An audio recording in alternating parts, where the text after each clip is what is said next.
Hello everyone, welcome to our new lecture. In this lecture, we will study the method of falsy position, and this method is also known as regular falsy method. And this is the oldest method of finding real root of equation f of x is equal to 0. इस तरह की आपके पास equation होगी like algebraic हो या transcendental. And this method is somewhere is similar to the bisection method कि ये कहीं पर bisection method की तरह भी काम कर सकता है. इसके अंदर आपके पास ये इस तरह इक्वेशन है. Consider the equation f of x is equal to 0 and let a and b be the two values of the x such that f of a and f of b are of the opposite signs. जैसे कि हमने last lecture में किया हुआ है, तो यहाँ अगर आप पिक्चर में चेक करें, ये एक पॉइंट ये है और दूसरा पॉइंट ये है. हमने ग्राफ ड्रा कर लिया y is equal to f of x. Suppose हमारा जो फंक्शन है वो इस तरह बिहेव करे, y is equal to f of x की फॉर्म. ये y is equal to f of x starting point ये है, तो ये x एक्सिस अगर इसका परपेंडिकुलर यहाँ ड्रॉ करें तो ये वाला पॉइंट हमने a ले लिया और इसको अगर आप यहाँ मिलाएं, दूसरा पॉइंट कौन सा है b. सो ये x is equal to a क्योंकि ये x एक्सिस के ऊपर है, और दूसरी वैल्यू क्या है, x is equal to b. और अगर आप इस पॉइंट a के ऊपर फंक्शन की वैल्यू को चेक करें तो बेसिकली वो ये है, ये जो डॉटेड लाइन है this is the f of a, और ये वैल्यू किसके पैरेलल है, इस पैरेलल टू द y. और दूसरा पॉइंट है b के ऊपर अगर आप फंक्शन की वैल्यू को आप चेक करो, so here will be f of b. ये डाउनवर्ड बनेगा, ये f ऑफ b है. ये भी y की वैल्यू है और ये वाली भी आपके पास y की वैल्यू, इधर पॉजिटिव है y है और इधर क्या है, downward, that is the negative y. बस पिक्चर में आप ये देखो कि यहाँ f of a greater than 0 है बिकॉज ये x एक्सिस के अबव है. यहाँ f ऑफ a पॉजिटिव है और यहाँ अगर आप f ऑफ b चेक करो, ये x एक्सिस के बिलो है. It mean f of b is less than 0. It mean this is the negative and this is the positive, so there is a sign change here. तो यही लिखा हुआ है, तो वो अपोजिट साइन के होंगे. Then the graph of the function f of x y is equal to f of x cross the x axis at some point a and b. अगर आपके पास f of a और f of b opposite sign हो तो आपको minimum एक point मिल जाता है जहां पर ये ग्राफ y जो f of x y is equal to f of x जो है इस x एक्सिस को कट करता है. वो वाला पॉइंट आपको मिनिमम एक पॉइंट मिल जाएगा. जितनी जगह पे वो कट करता है बेसिकली वही उस फंक्शन का रूट होता है. अब यहाँ पर आपको एक पॉइंट के ऊपर कट कर रहा है, तो इस ग्राफ का जो रूट है वो ये वाला पॉइंट है P. तो हमने इस पॉइंट P को फाइंड करना है, और इसको फाइंड करने के लिए हम न्यूमेरिकली ये वाला मेथड अप्लाई करने जा रहे हैं, method of falsies position. And how this works, so here is the detail. अब हमने क्या करना है, ये वाला मेथड, इस मेथड का दूसरा नाम है मेथड ऑफ कॉर्ड्स भी इसको कहा जाता है, मेथड ऑफ कॉर्ड्स, क्योंकि इसके अंदर आपने इक्वेशन ऑफ कॉर्ड को यूज करना है. एक पॉइंट ये है और दूसरा पॉइंट ये है, इन दोनों को अगर आप मिला लें तो ये बेसिकली जो एक आपके पास एक लाइन बन रही है, किसी भी कर्व के अगर दो पॉइंट्स को आप मिला लें तो वो जो कर्व है उसको आप बोलते हो वो कोड है. तो ये एक कोड है. यहाँ पॉइंट A है, A के कोऑर्डिनेट्स क्या हो जाएंगे, किसी भी पॉइंट के कोऑर्डिनेट्स होते हैं x और y की फॉर्म में. ठीक है, इस पॉइंट के ऊपर अगर आप देखें x की वैल्यू क्या है a, सो x की जगह हमने a रखा है.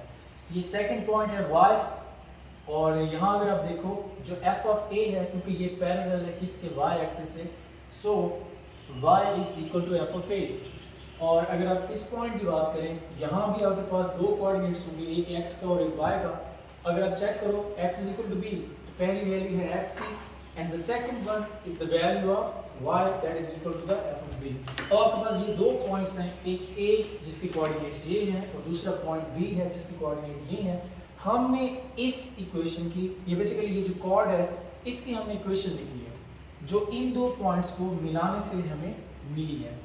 So therefore the equation of the chord joining the two points A and B, which is y minus f of a is equal to f of b minus f of a divided by b minus a into x minus b। ये equation आप straight line है, जैसे आप ये use कर लेंगे y minus y naught is equal to m into x minus x naught। तो अगर आप इस पहले पॉइंट को, ये फर्स्ट पॉइंट है, इसको कह दें x naught और इसको कह दें y naught, तो यहाँ वैल्यूज को पुट करें और वो जो m है बेसिकली स्लोप है, तो उसको आप क्या लिख सकते हैं f of b minus f of a divided by b minus a। तो ये इक्वेशन ऑफ लाइन के अंदर इनकी पुटिंग करेंगे तो ये आपको एक इक्वेशन मिल जाएगी। Now in interval a b the graph of the function can be considered as a straight line.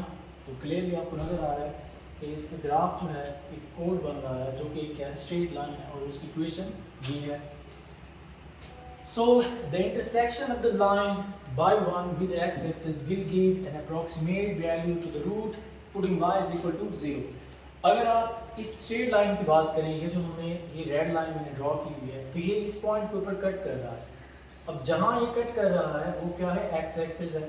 अब जब आप एक्स एक्सिस की बात कर रहे हैं तो through out the x axis आपके पास हर जगह y क्या होगा, 0। यहाँ पर y की वैल्यू क्या होगी, 0, क्योंकि ये एक्स एक्सिस है। एक्स एक्सिस के ऊपर y 0 होता है और y एक्सिस के ऊपर x की वैल्यू 0 होती है, क्योंकि यहाँ पर हम अलोंग y एक्सिस चल रहे होते हैं और इधर हम अलोंग एक्सिस चल रहे होते हैं।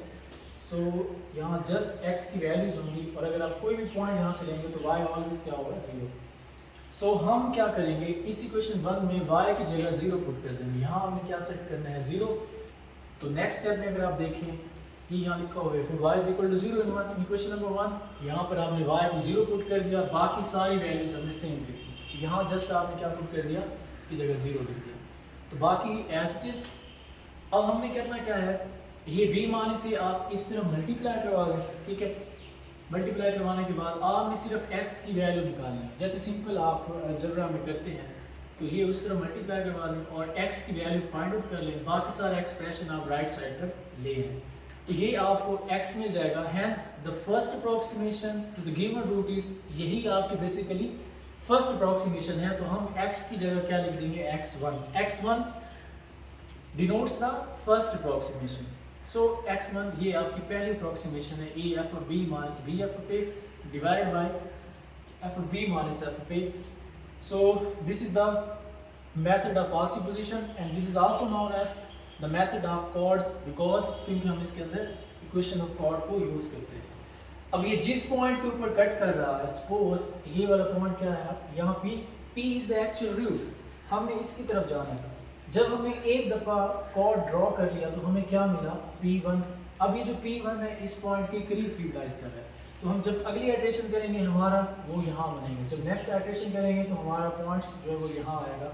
स्लोली स्लोली हम इस पॉइंट p की तरफ आ जाएंगे जो हमारा एक्चुअल रूट है, और यहाँ तक आने के लिए हमें क्या करना पड़ेगा, बार बार ये कोड ड्रॉ करना पड़ेगा और हम इस पॉइंट को कन्वर्ज कर लेंगे, इस रूट को कन्वर्ज कर लेंगे। This is the whole method that how the regular falsi scheme works, ठीक है। So now this is the first approximation। अब जब आप सेकंड अप्रोक्सीमेशन की बात करेंगे, सो मैं क्या करता हूँ, ये पॉइंट P1 है, तो यहाँ से आप ये हमने जो है ना यहाँ से लेकर OP तक, OP इज इक्वल टू, क्योंकि ये x एक्सिस के ऊपर है, so OP is equal to x। ये हमारा क्या है, this is the actual root. अब जब हमने पहली अप्रोक्सीमेशन कर ली O से लेकर P1 तक, so this is OP1 which is equal to the x1। x1 mean this is the first approximation, तो ये हमें फर्स्ट अप्रोक्सीमेशन देगा, क्लियर। अब जब हम अगली अप्रोक्सीमेशन करेंगे तो आपने क्या करना है कि ये जिस पॉइंट के ऊपर बन रहा है आपने इसको यहाँ परपेंडिकुलर लाइन ड्रॉ कर लेनी है। अब इसके कोऑर्डिनेट्स क्या बन जाएंगे, अब एक एफ ऑफ ए ये है पॉजिटिव, ठीक है, और दूसरी वैल्यू क्या है, ये वाली बेसिकली ये एफ ऑफ x1 है, क्योंकि ओ पी हमने किसके बराबर रखा हुआ है x1 के ऊपर, यहाँ फंक्शन की वैल्यू x1 है। सो यहाँ एफ ऑफ ए क्योंकि अबव द एक्स एक्सिस से पॉजिटिव है और इधर F of x1 below the x axis है, ये नेगेटिव है। तो इन दोनों के दरमियान क्या हो रहा है, साइन चेंज हो रहा है, इट मीन आपके पास एक रूट आपको मिल जाएगा। अब आप क्या करेंगे, यही आपने जैसे पहले दो पॉइंट के ऊपर साइन चेंज हो रहा था, आपने दोनों को मिला लिया, अब यहाँ साइन चेंज हो रहा है, तो आपने इस पॉइंट को और इस पॉइंट को आपस में मिला लेना with the help of code. ये हमने एक नया कोड बना दिया। अब जब हमने ये कोड बनाया तो ये जिस पॉइंट के ऊपर कट करेगा वही रूट होगा, और वो कहाँ कट कर रहा है, इस पॉइंट के ऊपर, और उसको क्या नाम दे दिया, P2 का। So OP2 is equal to the x2 and that will be the second approximation. तो जब आप सेकंड अप्रोक्सीमेशन करेंगे तो क्योंकि रूट कहाँ लाइज कर रहे हैं, एफ ऑफ ए और एफ ऑफ x1 के दरमियान, तो आपने ये जो आपकी फर्स्ट अप्रोक्सीमेशन थी, अगर यहाँ से आपको चाहिए सेकंड अप्रोक्सीमेशन, तो जब आप x2 लिखेंगे तो जिधर जिधर b है, b की जगह आप क्या लिख दोगे, x1, तो ये बन जाएगा a f of x1 minus x1 f of a divided by f of x1 minus f of a. So here is the second approximation. तो ये सेकंड अप्रोक्सीमेशन हमें मिलेगी और वो जो है आपको ये वाला पॉइंट मिल जाएगा। पहले अप्रोक्सीमेशन की एक्चुअल रूट ये है, तो हम उसके काफ़ी ज़्यादा दूर थे, जब हमने सेकंड अप्रोक्सीमेशन की तो हम उसके ज़्यादा करीब हो गए। अब जब आप थर्ड अप्रोक्सीमेशन करेंगे तो सपोज वो वाला आंसर कहाँ आएगा, डेफिनेटली यहाँ आएगा P3। जब आप फोर्थ अप्रोक्सीमेशन करेंगे आप यहाँ आएंगे, तो फिफ्थ और सिक्स तक जब आप 6 आइटरेशंस कर लेंगे तो आपको वही P मिल जाएगा जो आपका एक्चुअल रूट है। So this is the whole method how it works. इसमें आप क्या करते हैं कि जब भी आप एक अप्रोक्सीमेशन करते हो तो बेसिकली आप जहाँ साइन चेंज हो रहा होता है उन दो पॉइंट्स के ऊपर इक्वेशन ऑफ कॉर्ड फाइंड कर लेते हो, तो वो आपको जो है एक्चुअल रूट की तरफ एक रिजल्ट प्रोवाइड कर देता है। तो ये जो है स्कीम थ्रू आउट इसी तरह ही काम करती है। And in the next lecture we will work on some examples. Thank you.